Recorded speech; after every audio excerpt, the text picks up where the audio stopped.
တောနက်ကြီးတစ်ခုတည်းကပန်းညိုပင်ကြီးပေါ်မှာစာဖိုးနဲ့စာမတို့ကအတိုက်ဆောက်ပြီးသူတို့ကလေးတွေနဲ့အတူနေထိုင်ကြတယ်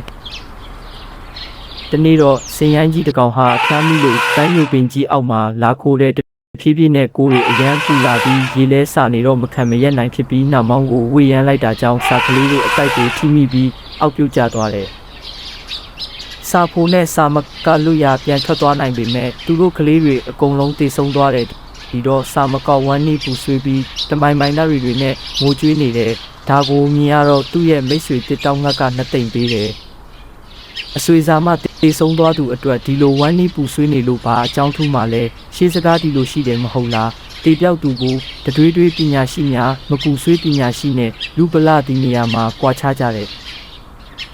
ဒီစကားကြတော့စာမကဒီရှေးစကားအယမ်းမှန်နေတာပေမဲ့ဒီတော့စင်ရိုင်းကြီးကိုတော့ဆုံးမပေးမှရမယ်တစ်တောက်ငတ်ကမိတ်ဆွေစစ်မှန်ရင်ဝိုင်းကူပေးပါလို့ပြောလိုက်တယ်ဒီတော့တစ်တောက်ငတ်ကပြန်ဖြေတယ်အရေးကြီးလာရင်တွေးစီနိုင်မှမိတ်ဆွေစစ်ဖြစ်မှာပေါ့စိတ်ချပါကြုတ်ကူညီပေးမယ်ကျုံမိတ်ဆွေတရောကြီးချင်းမကူတိတယ်မဟုတ်လားသူစီသွားပြီးသူနဲ့အတူစားမောက်ကိုကူညီဖို့ပြောပေးမယ်အဲ့လိုနဲ့သူတို့နှစ်ကောင်သားတရောကြီးချင်းမစီကိုသွားပြီးအကူအညီတောင်းကြတယ်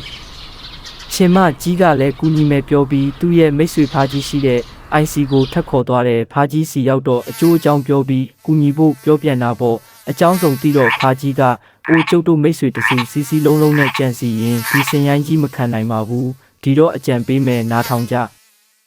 ရှင်မကြီးတရောတန်ကစင်ရိုင်းကြီးရဲ့နားပေါက်ဝမှာတဝီဝီပေးအဲ့တော့စင်ရိုင်းကအရောတန်မှတ်ပြီးငိန်နားထောင်လိုက်မယ်အဲကြမှာတစ်တောင်းငတ်ကနှုတ်သီးနဲ့စင်ကြီးရဲ့မျက်လုံးကိုကန်းသွားအောင်ပေါက်ဖောက်လိုက်ကျုပ်က6ကန်းပါထိတ်မှနေပြီးអော်လိုက်မယ်ဒီတော့မျက်လုံးကန်းပြီးတဲ့စင်နာကြီးကဖားတန်ကြပြီးရေရှိတဲ့အထင်နဲ့6ကန်းပါနာလာလိမ့်မယ်အဲ့လိုနဲ့စင်ရိုင်းကြီးလဲ6ထဲကြပြီးတေးဆုံးပြီးတော့သူ့အကြံပေးတယ်